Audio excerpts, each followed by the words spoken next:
níbikíbi tí ẹ ti ń wò mí lónìí, a kú oṣù tuntun, oṣù ìdùnnú, oṣù ayọ̀, oṣù àlùbáríkà. Gbogbo dáadáa tí ń bẹ nínú oṣù yìí á jẹ́ ìpín mi àti yín. Gbogbo aburú tí ń bẹ nínú oṣù yìí á rí wa kété. Àsìkò ọlá Jímọ̀ yìí, ọ̀pọ̀lọpọ̀ rẹ̀ ó ní àkínú ayé. Mo kí yín tẹ̀sọ́tẹ̀sọ́, mo kí yín ti ológun tológun. Gẹ́gẹ́ bẹ́ẹ̀ ṣe mọ̀ pé lórí ìkànnì yìí mo máa ń sọ̀rọ̀ nípa bí a ṣe lè lo ewé àti egbò fún ìtọ́jú ara wa náà ni mo tún mú wá fún wa lónìí. Mo kẹ́yìn bàbá mi ní olóko lẹ́yìn odi káàkiri àgbáyé.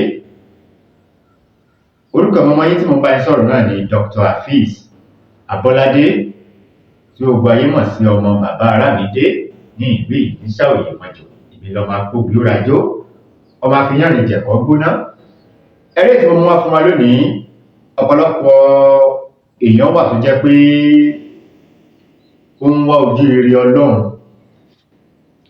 àbí ó ń wá àánú láti ọ̀dọ̀ Ọlọ́run. Ẹlòmíì ó ní àwọn tó yẹ kó ṣe láàánú láyìíká, ṣùgbọ́n kàkà kan ṣe láàánú, wọ́n ní káwọn jọ ṣeré jáde, ọtí ni wọ́n máa rà fún un. Bẹ́ẹ̀ sì ni àánú ń bẹ lọ́dọ̀ àwọn ará bíi tó yẹ kán ṣe fún ẹ, ṣùgbọ́n wọ́n wá ṣàánú fún ẹ, Ọlọ́run fi àánú ẹ̀ sí wọn lójú. Mo ti gbé tuntun dé fẹ́yìn olólùfẹ́ mi, ẹ̀yin tí rẹ̀ bá máa ń ṣẹlẹ̀ sí ló jẹ́ pé à ń fẹ́ àánú, ṣùgbọ́n àwọn èèyàn tó súnmọ́ wa kàkà kí wọ́n ṣe wá láàánú, ẹlòmíì òun ni wọ́n ń ṣe láàánú àbí pé wọn ò tiẹ̀ rí tiwa rò. Àwọn arú ẹni tí nǹkan yìí ṣe, n tí a lè ṣe fúnra wa ní eléyìí tí mo mú wá fún wa lénìí. N tó kéré ni, àmọ́ oògùn ni. Ẹ má gbàgbé láti bá mi subscribe sórí ìkànnì yìí, ẹ bá mi share program yìí, ẹ bá mi like, kí ẹ comment. Ẹ sì má gbàgbé láti follow mi lórí page mi lórí Facebook, Dr. Hafiz Abọ́ládé TV lórí Facebook. Ẹ bá mi share program yìí, ẹ bá mi like, kí ẹ comment. Ẹ̀wọ̀n tó wà lọ́wọ́ mi yìí, tí gbogbo wa la ti rí, gbogbo wa la mọ̀. Ilé ni wọ́n ń pè ní ewé làpálàpá, àwọn àgbàlagbà tó ń pè ní ewé bòtújẹ. Ewé làpálàpá àti ewé bòtújẹ. Ṣẹ́ríṣẹ́ yìí iṣẹ́ àánú ni. Ọlọ́run dákun, ẹni tí ó ṣàánú èmi Hafiz ọmọ Arámidé, Ọlọ́run dákun bá mi ṣàánú ẹ̀, kó wá ṣàánú mi àtàyè olólùfẹ́ mi pátápátá. Ṣẹ́ríṣẹ́ iṣẹ́ àánú ni o. Iṣẹ́ àánú ò ní eléyìí. Báwo la ṣe ń ṣiṣẹ́ àánú yìí? Ẹ bá mi lọ wá ewé làpálàpá tí a mọ̀ sí ewé ìbòtújẹ. Ṣé a ti rí i? Ẹ bá mi wá àgbọn tí kò tí ì gbó púpọ̀. Torí àgbọn tó bá ti gbó, omi inú rẹ̀ ò kí ń pọ̀. Omi inú ẹ̀ ò kí ń pọ̀.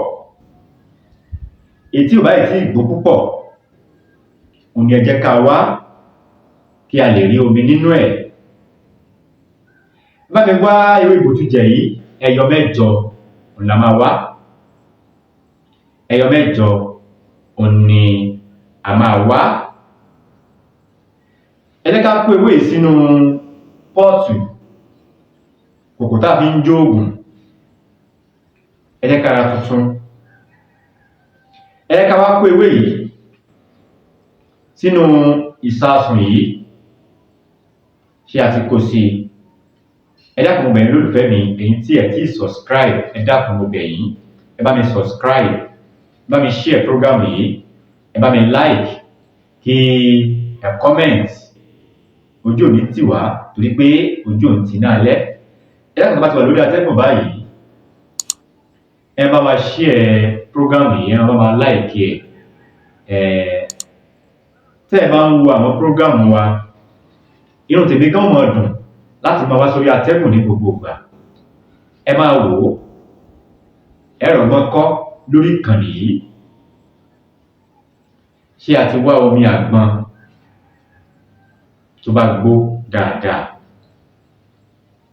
Omi àgbọn tó pọ̀, ẹ má bínú, omi àgbọn tó pọ̀, ó lè jẹ́ méjì, ó lè jẹ́ àgbọn mẹ́ta, kómi ẹ sá ti pọ̀ ni.